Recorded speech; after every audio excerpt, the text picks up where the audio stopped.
오늘은 어떤 길이 악인의 길인가? 어떤 길이 악인의 길인가? 이런 제목으로 말씀을 참고합니다. 하나님은 사람을 창조하실 때 하나님의 형상대로 창조하셨다 이렇게 말씀했습니다. 그러면 하나님의 형상이 뭘까? 외모가 아니라 하나님의 품성이라든지 내면의 속성을 말씀하는 겁니다. 그래서 사람이 지어진 것이 세 가지 구성 요소로 지어졌는데 영과 혼과 몸으로 지어졌어요. 그런데 이 하나님은 몸을 가지지 않으신 분이기 때문에 우리의 몸은 하나님 형상은 아닙니다만은 영혼이 바로 하나님의 형상을 닮은 거예요. 그래서 하나님이 영이신 것처럼 우리도 영적인 존재입니다. 그래서 하나님과 사람만이 유일하게 영이 통하는 거예요. 깨달으시 바랍니다. 제 아무리 다른 피조물들이 많아도 하나님의 영과 통하는 존재는 사람밖에 없어요. 그리고 또 하나님의 기능 중에 그 혼적인 기능, 지정의를 사람에게도 주셨어요. 그래서 사람만 하나님처럼 지식이 있고 감정이 있고 의지가 있는 겁니다. 이 세상에 어떤 피조물도 그렇게 완벽한 지정의가 없어요. 우리가 아주 가까이에서 기르는 애완동물들도 어느 정도 지식이 있고 또 어느 정도 감성이 있어요. 그러나 그것은 사혼이라고 말합니다. 말하자면 살아가는데 꼭 필요한 기능으로서만 지식이 있어요. 그래서 동물들의 IQ를 재보면 뭐 거의 형편없잖아요. 본능적으로 주어진 그런 인지 능력이 있는 겁니다. 그렇기 때문에 하나님의 형상대로라고 하는 것은 사람밖에는 없는데, 중요한 것은 오늘은 이제 선택의 문제를 하나님 말씀하고 있어요. 어떤 길이 악인의 길이냐? 이 말은 어떤 길을 우리가 선택하기에 따라서 악인의 길도 가고 의인의 길도 간다 그 말이에요. 그러면 이 선택은 뭘로 하느냐? 우리의 지정의가 선택하는 것입니다. 그런데 우리의 지정의가 불완전하기 때문에 영이 열린 사람은 하나님의 영감으로 우리의 지정의를 활용하기 때문에 정확하게 그것을 선택해 갈 수가 있는데, 하나님과의 영이 교통이 안 되는 사람은 자기의 전적인 지정의를 가지고 선택하다 보니까 불완전한 지정의로 선택하면 잘못된 길을 간다는 것입니다. 그래서 영이 열려서 하나님의 영으로 바로 옳고 그른 것을 우리가 분별해서 가야 된다 그 말이에요. 그런데 사람에게 이 선택권이 있다는 것은 권리이면서도 이것은 책임이 따르는 거예요. 그래서 선택한 결과는 사람이 책임집니다. 하나님이 자유의지를 주셔서 선택권을 부여해 주셨지만 사람이 잘못 선택하면 그 책임도 몽땅 사람이 져야 돼요. 그만큼 하나님께서 사람을 존귀하게 지으셨기 때문에 고난이 있고 또 거기에 대한 책임이 따르는 것입니다. 우리가 창세기에 바로 그 좋은 예가 나타나잖아요. 하나님께서 선택을 너희가 해라라고 말씀하시면서 생명나무와 선악을 아는 나무를 가르쳐 주셨어요. 생명의 나무는 따서 먹어도 선악을 아는 나무의 과일은 먹지 마라. 이렇게 두 가지 사실을 알려주시면서 선택은 너희들이 하는 것이다. 그런데 사람이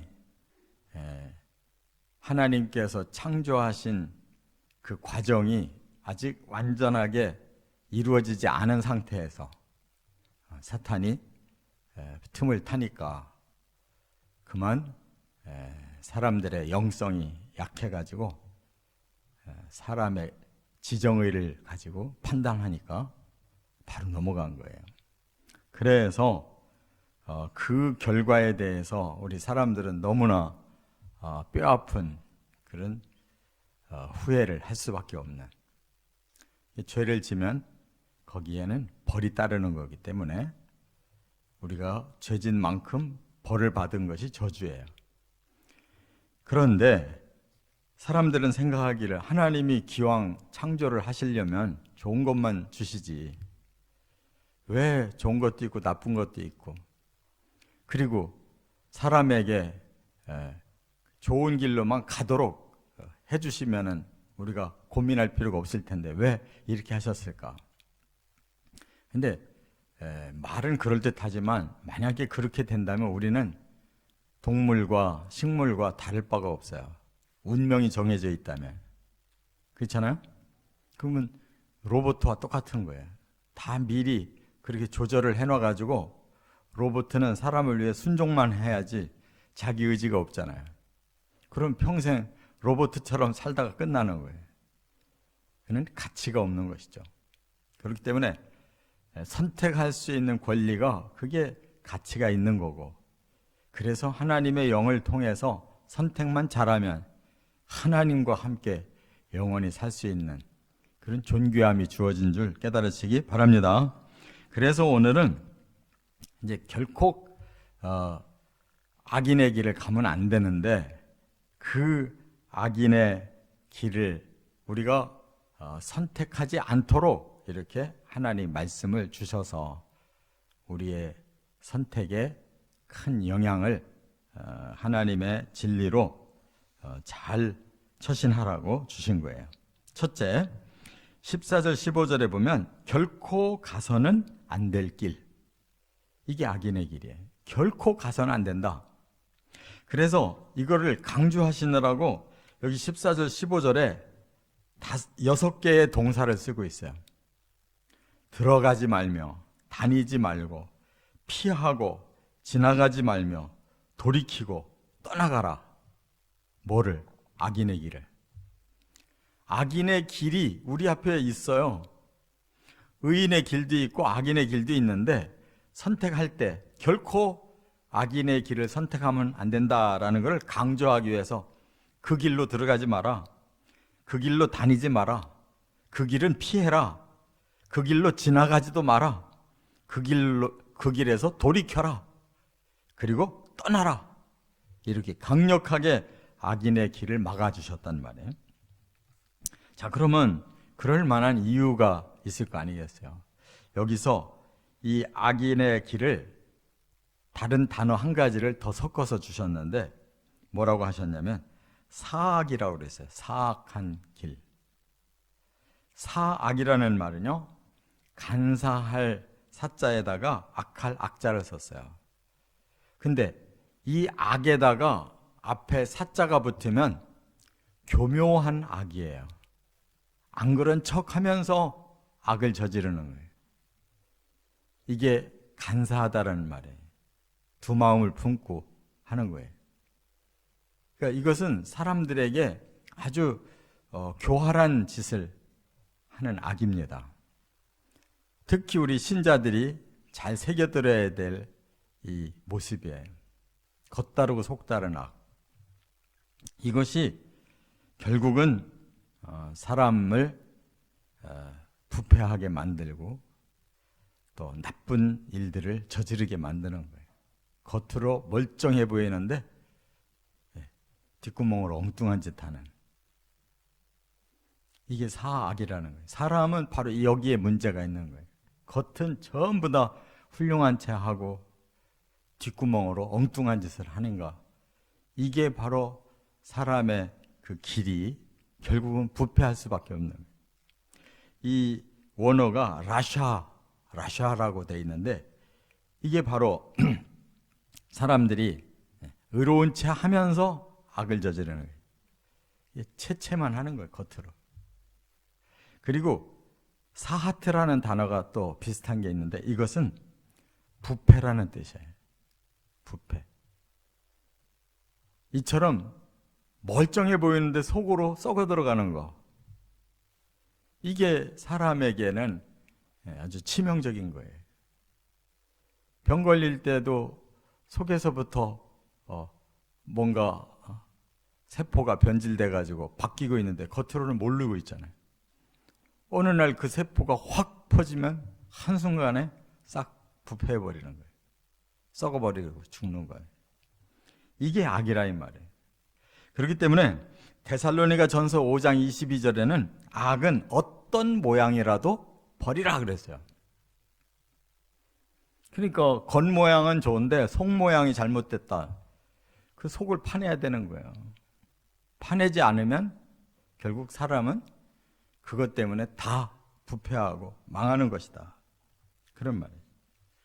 그래서 우리가 거룩한 채하고 선한 채하고 의로운 채하고 이런 척하는 신앙생활이 사실은 가장 악한 거예요. 차라리 세상 사람들처럼 드러내고 살면 깡패들이 막 주먹 쓰고 남에게 막 우격다짐을 하다가도 한번 복음이 들어가면 확 변해가지고 막 180도로 잘 믿잖아요. 그런데 평소에 점잖던 사람 예수 믿으면 굉장히 훌륭하게 믿는 것 같이 보이는데 속이 안 변해. 그러면 그건 썩는 거란 말이에요. 그게 세속하고 그게 타락인 거예요. 두 번째, 16절과 17절에 보면 남을 해치는 길이다. 결국 자기가 부패되는 것으로 끝나는 게 아니에요. 악은. 그것이 남에게까지 전가되는 게 문제예요. 여기 16절에 보니까 그들은 악을 행하지 못하면 자지 못하며 사람을 넘어뜨리지 못하면 잠이 오지 아니한다. 이 악은 거기에 쾌락이 들어있어요. 남을 해칠 때 힘들기만 하고 괴롭기만 하면 누가 해치겠어요? 해치는 만큼 자기에게 뭔가가 들어오기 때문에 해치는 거예요. 그렇잖아요. 그 우리가 십계명을 보면요, 하나님을 잘 경외하고 5번째부터는 사람을 사랑하라고 그랬는데 부모 공경하고 살인하지 말고 간음하지 말고 도둑질하지 말고 그렇잖아요.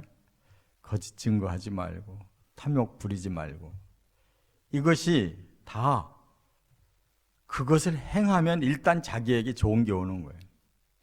부모님께 효도하는 것도 좋지만 우선 그거를 내가 차지하면 나는 더 빨리 부자 되고 더 빨리 내가 원하는 거를 가질 수 있다. 그러면 부모님 거 떼먹는 거예요.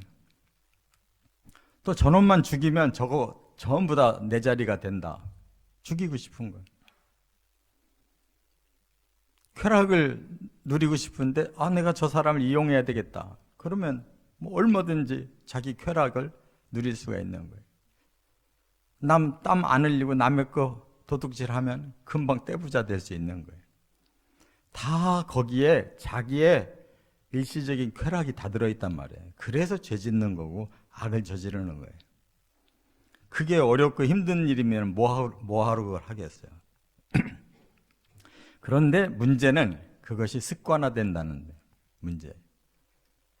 처음으로 도둑질하는 사람은 막 두려워서 벌벌 떨고 막 가슴이 쿵쾅쿵쾅 하다가 두 번째 하면 그런 것이 줄어요. 세 번째, 네 번째 하면 나중에는 스스럼 없이 하게 되는 거예요. 그것이 계속 반복되면 중독되는 거예요. 중독. 여기 본문에 그들은 악을 행하지 못하면 자지 못하며 사람을 넘어뜨리지 못하면 잠이 오지 않는데 악행이 습관이 됐고 거기에 중독이 됐단 말이에요. 쾌락을 거기서 느끼는 거예요. 그러면 그런 짓을 저질러야 자기한테 만족이 온단 말이에요. 제가 요전에 TV를 보다가 이 미국의 그 캘리포니아에 이 켄싱턴이라는 도시가 있는데 그 도시가 마약 중독자들이 모여들어서 이 사는 그 지역이 있더라고요. 거길 촬영해 줬는데 완전히 좀비들이에요. 이건 사람은 사람인데 완전히 마약에 취해가지고 이상하게 서 있고 막 엉뚱한 행동들을 하고 막 전부가 그런 사람들이 그냥 길에 천지더라고. 좀비 세계. 그러니까 뭔가 쾌락을 느끼다가 이 완전히 중독돼가지고 완전히 이성을 잃어버리고 사람 되기를 포기해버린 사람들이 완전히 좀비 세계에 보니까 어떻게 미국 땅에 그런 데가 있나 몰라. 그 당국에서 어떻게 할 수가 없다는 거예요. 그렇게 그 지역에 빠져들다 보니까 딴 지역에서도 마약 중독 걸리면 다 글로 온다는 거예요. 어떻게 행정으로도 다스리질 못하는 거예요. 완전히 도시가 다 무너지는 거죠. 이렇게 악이라고 하는 것이 무서운 중독성이 있는 것이다. 그래서 시편 36편 4절에 보니까 스스로 악한 길로 간대요. 스스로. 나는 이 길로 가야 돼. 정해버린 거예요. 미가서 2장 1절에 보니까 침상에서 악을 꾸미고 아침이 되면 그걸 행동하러 나가는 것이 자기의 삶의 기쁨이라는 거예요. 그러니까 완전히 악하게 살기를 아주 마음에 완전히 쐐기를 박은 사람들이 있어요. 그걸 안 하고는 못 견뎌요. 그래서 17절에는 불의의 떡을 먹으며 강포의 술을 마신다. 그 불의한 방법을 사용해야 내가 원하는 떡을 얼마든지 먹고 강포를 행해야 내가 얼마든지 술을 마실 수 있다.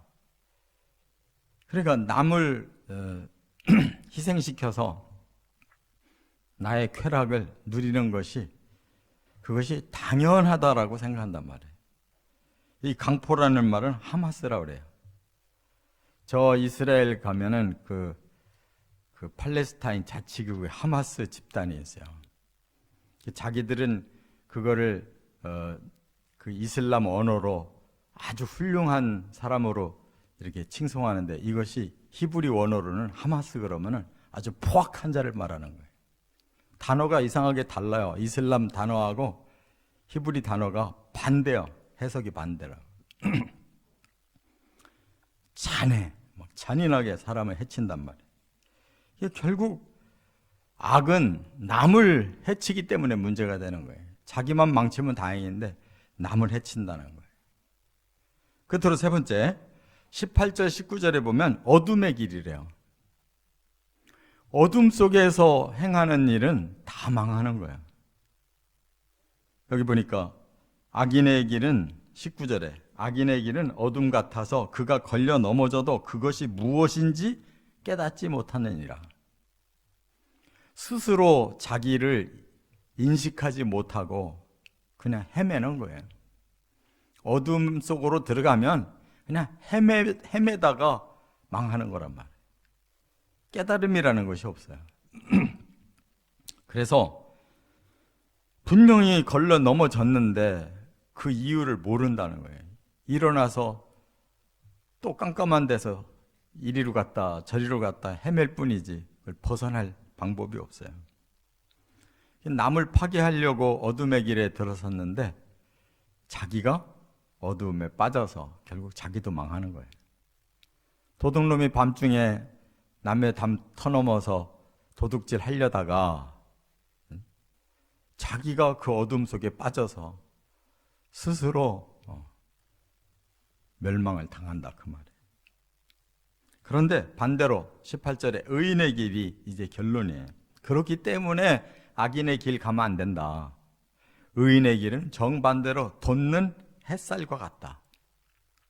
아침에 해가 떠오를 때 그 어두움이 싹 사라지고 그 신선한 아침에 햇빛이 우리 사람들에게 비칠 때 얼마나 우리 사람들이 기분이 좋고 뭔가 희망이 생기고 일하고 싶은 마음이 있고 뭔가 의욕을 갖게 되잖아요.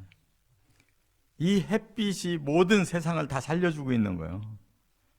햇빛 없으면 죽는 거예요, 다 세상은. 어둠이 계속 깔려 있으면 죽는 거라고. 생명체는 햇빛이 있어야 사는 거예요. 바로 사람은 의라고 하는 햇빛 속에 살아야 그 길이 정상적인 길을 가기 때문에 결국 우리들은 빛의 삶에서 축복을 받고 삶의 보람을 느끼고 가치를 가지는 것이다. 그것이 잠깐은 우리에게 그 길을 훈련을 해야 되기 때문에 힘들지만 그것이 훈련만 된다면 항상 우리는 빛 가운데서 하나님의 뜻을 순종하고 자기만 잘 쳐서 하나님 뜻에 복종하기만 하면 점점 빛으로 변화가 돼서 바로 하나님이 빛이시고 예수님이 빛이라고 그랬어요. 고린도후서 4장 6절에 보니까 어두운 데 빛이 빛이라 말씀하셨던 그 하나님께서 예수 그리스도의 얼굴에 있는 하나님의 영광을 아는 빛을 우리 마음에 비추어 주셨느니라. 우리가 바로 그런 사람들이에요. 빛을 계속 따라가면 바로 천국이 빛의 나라예요. 이런 축복을 받으시기를 주의 이름으로 축원합니다.